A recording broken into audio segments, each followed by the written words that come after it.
Hello everyone, this is Sam.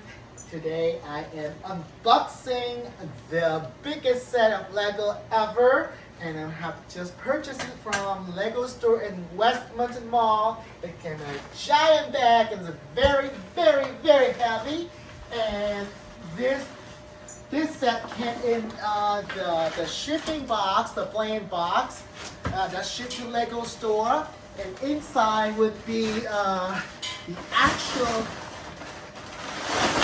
set box, but this is just the outer box of it.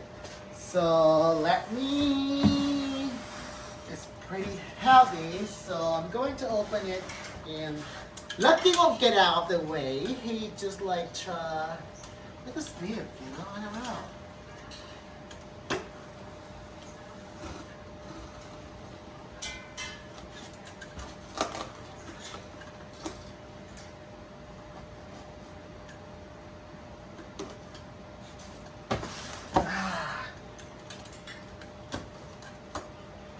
Be careful because I don't want to cut inside the inner box. Oh my god, look at this.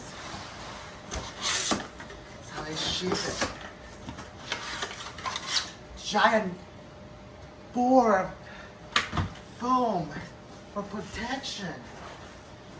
Then I just have to open it, and probably I'm gonna dump it out.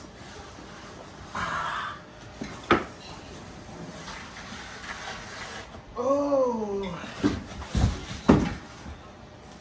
Colosseum set, the biggest set ever, 9,036 pieces, and it's weighed a ton. It's for 18 plus, as you can tell on the front here, and I will probably unboxing it inside later. Because I have a lot of unbuilt Legos that I have to get to them, so this is gonna have to line up, and I'll review it after I've done putting them together, along with the unboxing video. Thank you everyone. Bye.